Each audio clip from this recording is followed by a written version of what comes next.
All right, 5 minutes after 10 o'clock. Beautiful Wednesday. Hope you're doing okay. If we ever retire from this, Robin, I imagine that'll happen. I don't know what I'm going to do if we retire. I'm just going to be lost. I'm going to have to call people up and interview them. I'm lonely. Can I talk to you about your latest whatever you're doing? But if we ever have a reunion, we'll have to have Carl Brookins on the phone. Because, can you imagine that? Our reunion, it'll be an empty room with phone lines, right? We're going to have a reunion. Carl Brookins was invited because he's been on the show before, and some of our guests do feel like friends, even though we've never met.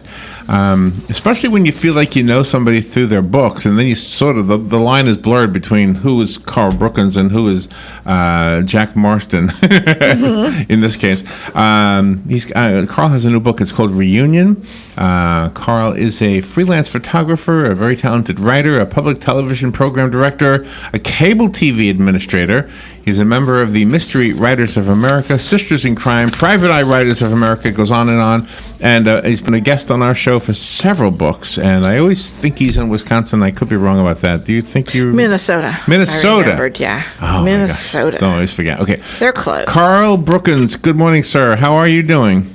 Good morning. I'm doing very well. And in reference to a recent guest on your show, when I was a small child, I was a field hand for the University of Minnesota. I worked in the corn crops, hoeing and doing things like that. I think I made 20 cents an hour. How old were you? Oh, my gosh. How old were you when you did that? 8. 8. See, do they allow 8-year-olds to work anymore, or do they make laws against them? No. Not anymore. I don't think they do it. Not anymore. And I'm not sure if we were breaking the law or not, but because I never paid much attention to that. But that gave me a lot of summer employment over many years. Sure. It was great to have work back then, wasn't it? Because you could. Well, it was. Because you didn't have rent and you didn't have a car to pay for, and you just had the money. I remember making. That's right. I remember making $40 a month.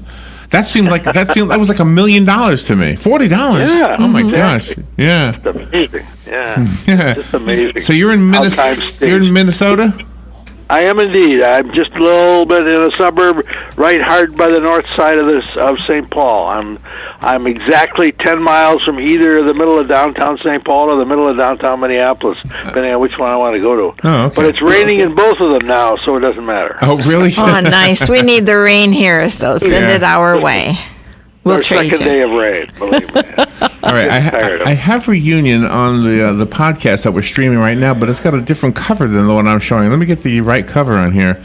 Let me see, Reunion. Well, there are two versions of the book, an older version and the newer one. So you just may be looking at the two different covers. Oh, okay, but is it the same book or you rewrote it?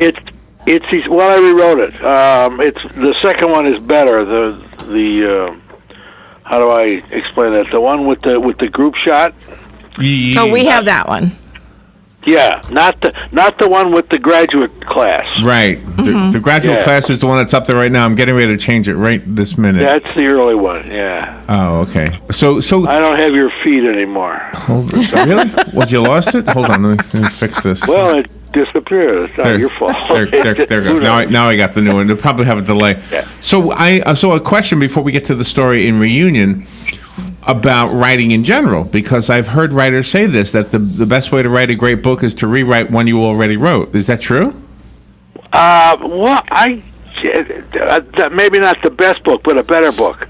Presumably, if you rewrite the book, you're improving it. You're making it better. You're correcting small errors that you may have found, or your interpretation of some scene may have improved because you've gone through the whole book. Things like that you don't ever necessarily get to before it's published. Well, we had an author on one time, and he said his book was rejected, but he got a personal rejection letter from somebody big in the company, and he knew the name, and it was honestly a name I wasn't familiar with. But he went back and he took the constructive suggestion that there was something missing. He read the book. He read the whole book again. He said, "You know what? I could fix this." And he put 5 words. He made a sentence that was only 5, and then he resubmitted it and he got it published. Isn't that amazing? Yeah. It's amazing, but it does happen. Yeah, not with that. It does happen with revisions.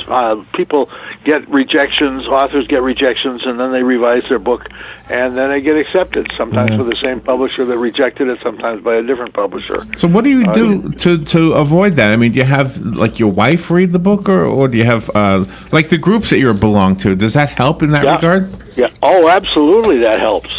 Sure, that helps a lot. They read. I have a writers group, a critique group, and we meet every couple of weeks. And when they read, I have like 5 pairs of eyes that don't care about the book, that are reading it and analyzing it and giving me suggestions. They don't always take the suggestions, but they find errors that I look at that and I think I should have seen that. I mean, possibly in the wrong place, stupid things like that. Some people think that if they belong to a group that they might fear that someone steals their ideas. That's paranoia, and I understand that in today's world. But it really doesn't happen. I mean, I've known people in writers groups for 20, 30 years. I've never heard of an instance in which a book was actually stolen. And of course, there are only 7 ideas in the world anyway. So. Yeah. All right, so let's talk about the story. Don't ask me what those are now. No. I didn't want to. Let's see. Jack Marston. Who's Jack Marston?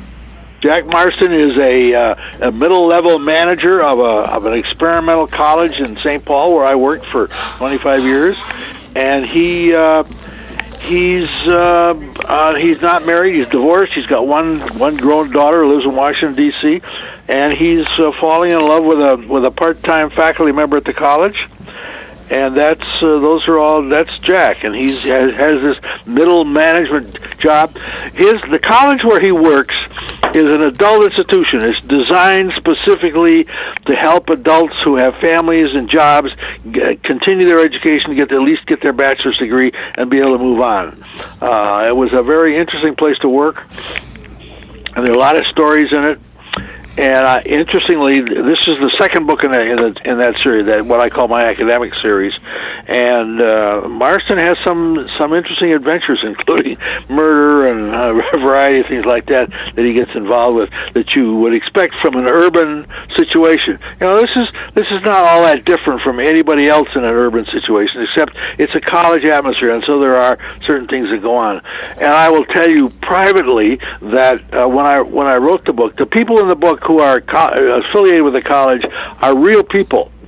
I just decided that I was not gonna play around with that, and so I made them as accurately as possible. Oh, people really? that I knew at college, absolutely. Different names, but they're the description of the people. And you know what? In spite of the fact that most of the people at the college who were there when I was there have read the book, and they have called me or written me or told me who the characters were, and they're always wrong. Oh, they're wrong. Oh, my. They're always wrong. Okay, did you have a bone to pick with any of them? Did you kill any of them off? Sure. Of course. I mean, that's why we write these things, right? Oh, my gosh. So we can kill people we don't like. My list is growing. Well, you have to start being intriguing from the very beginning. You can't have, all of a sudden the punchline. Well, you should. In the beginning, but you have to you build up your characters, and then the reader wants to think that there might be a romantic relationship happening, and then something else happens to put it on hold. Yeah, all of those things work, but sometimes the reverse works. I've read a few books in which you get the whole story, the whole crisis comes within the first couple of chapters, and then the rest of the book it leads you up to explaining why that happened and who was involved and things like that. And they work very well. But you can't always tell. And Reunion, of course, was meant to be about activities at the college, but as you know, it's actually about an event that my character Jack Marston takes his current girlfriend, and he goes off to her high school reunion, and the reason for that is because I've been going to the high school reunions of my wife's high school reunions in a small town of South Dakota for over 40 years. And they were interesting and fun, and I kept looking at that thinking, this is an ideal situation for a murder mystery. So Oh my gosh! I created a murder mystery. It's really interesting. Carl Brookins is our guest, and he's been our guest many times before. When I go to your Amazon page, I scroll through it, and it's like a reunion. Just looking at your book covers. Good. So many of them. Well, there was one I wanted to ask you about. It's the audiobook about murder or something. I can't remember. Was that like a special project you did? Because it's hold on, it's Resort to Murder. Was that a Resort to Murder? That's an anthology. That's a collection of books. I'll tell you a story about that. I belonged at the time to a small group of 3 authors. Ellen Hart, who just won a Master's Award from the MWA, and Kent Kruger, and I formed a group called Minnesota Crime Wave. And we toured our books all over the country for about 12, 13 years. And one day we were on our way home someplace, and Ellen said, I've always wanted to put together a group of short stories by all our friends who are authors in Minnesota. And Kent and I looked at each other and said foolishly, well, that's a good idea. So, and what came out of that was an anthology called The Silence of the Loons, which was, and still is, a regional hit. It's a bestseller locally.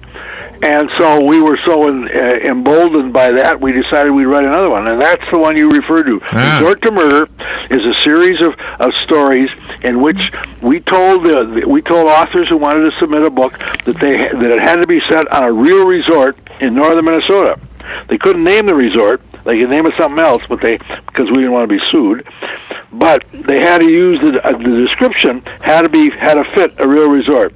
So we got 13 stories, and of course we each submitted one. And then we got Lorna Landvig, who's a well-known romance writer, to write and do an audiobook of the introduction. And that's what that is, and it's done quite well. Not as well as Silence of the Loons. That's a great title. I love that title. I think it's great. Yeah. Nice. But the short stories in that book are really quite good. And then, of course, we were not deterred by the fact that it didn't sell as well as Silence of the Loons, so we did another one.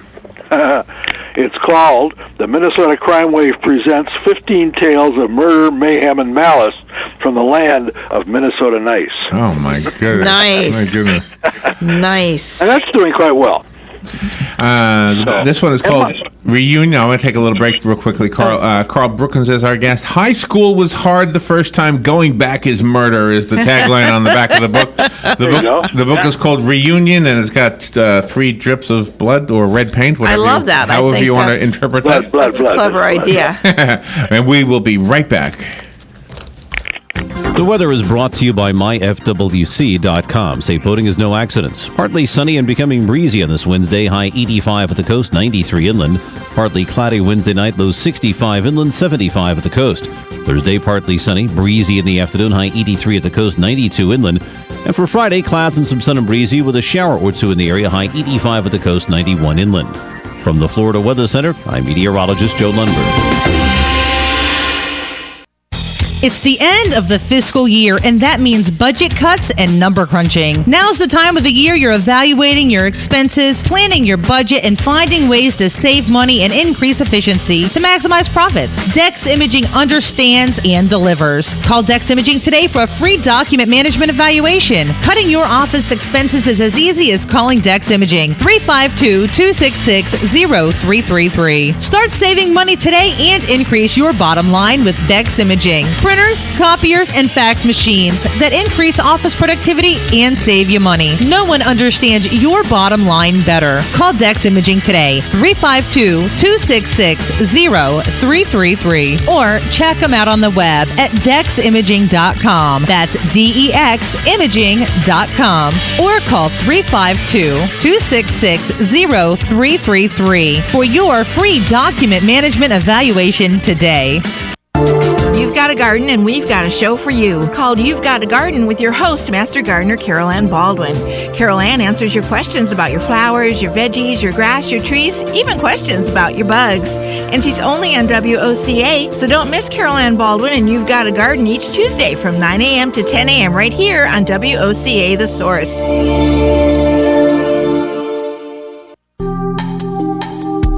Career Source, Citrus, Levy, Marion brings together business and community partners, economic development leaders, and educational providers to connect employers with qualified, skilled talent and job seekers with employment and career development opportunities. Tune in the first and third Wednesday of each month at 9:30 a.m.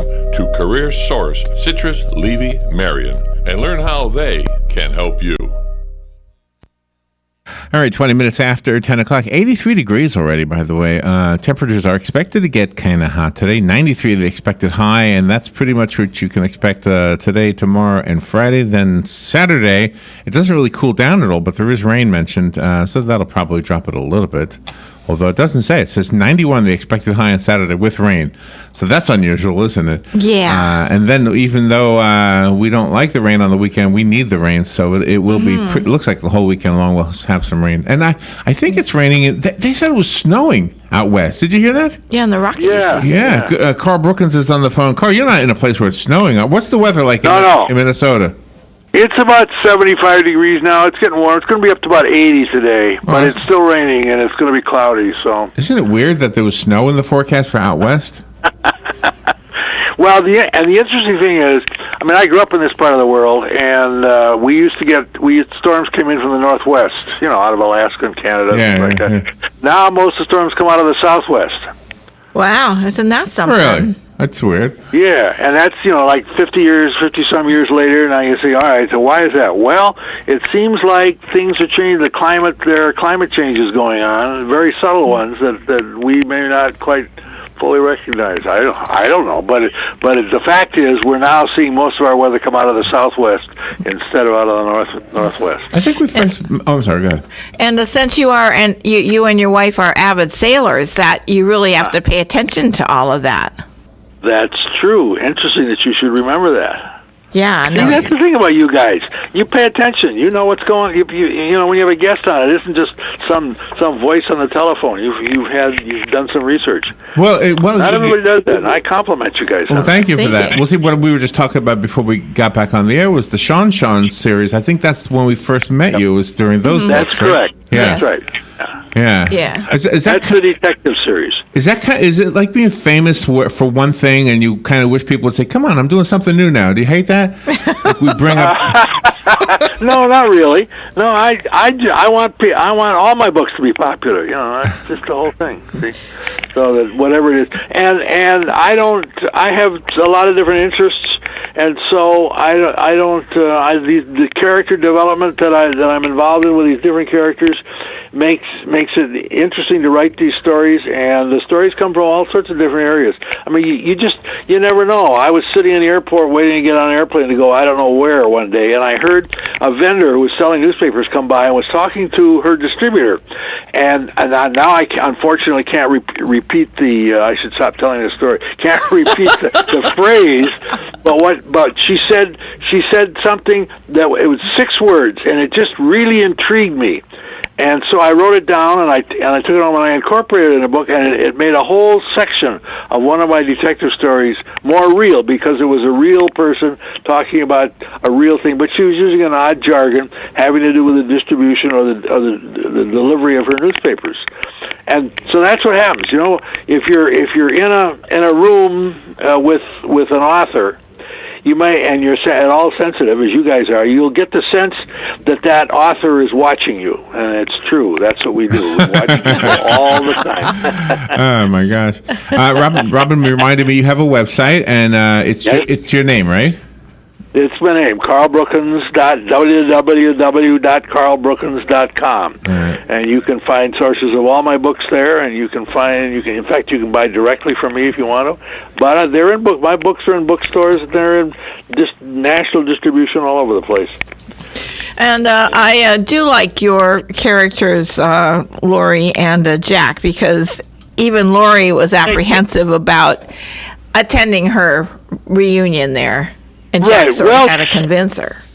Right, and because she, although it's not explicitly stated, she has some vague recollection of things in that town not being quite kosher.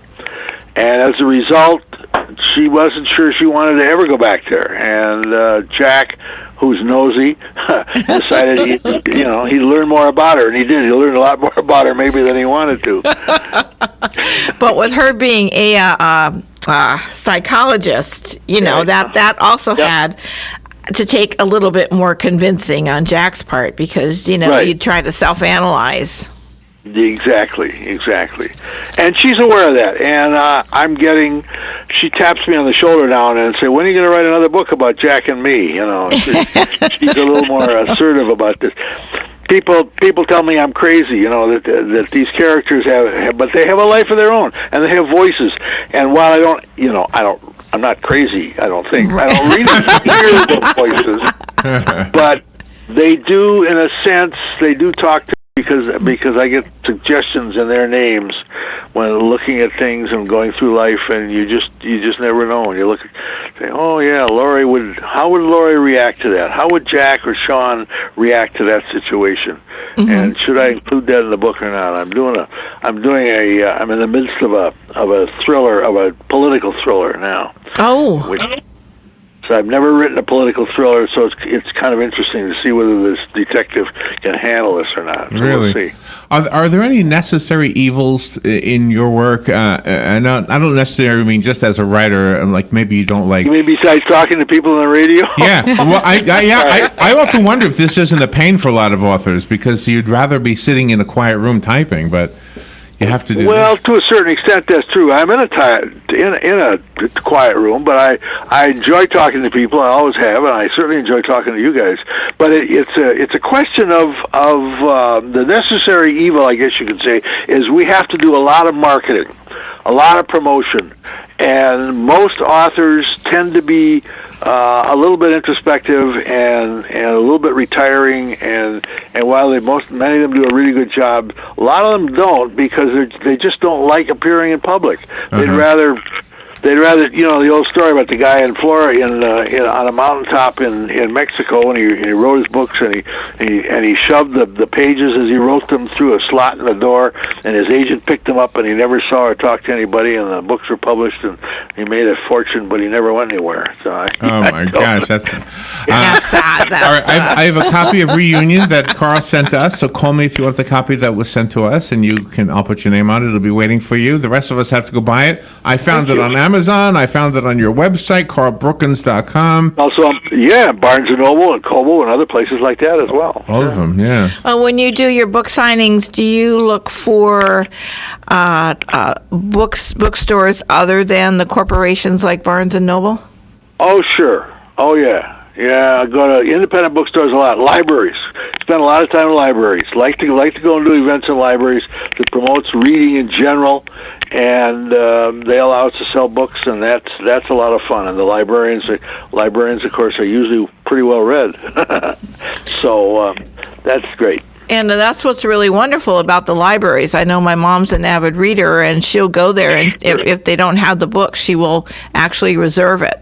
And then they'll call her when it comes back. Yeah, and they'll get it. And we, and some authors don't like libraries a lot because they see that a library as having one or two copies and a lot of people reading it, and that maybe hurts sales. I don't believe that at all. I think that the more people who read the book, the more they're going to talk about it, the more they're going to tell other people. Some people are going to buy the book. But libraries are vital to the health of our society, and so I'm a strong supporter of libraries. I love going to libraries and talking to their clients about whatever. Oh, that's wonderful. Carl, thank you for being on the air with us. The website for Carl is carlbrookins.com. If you click on the factoids link, you'll find out that you cannot lick your own elbow. Just thought I would point that out to you. Yes. Thank you, Carl. Hey, thank you guys a lot. You have a good day and a good week. Thank you. We'll be right back.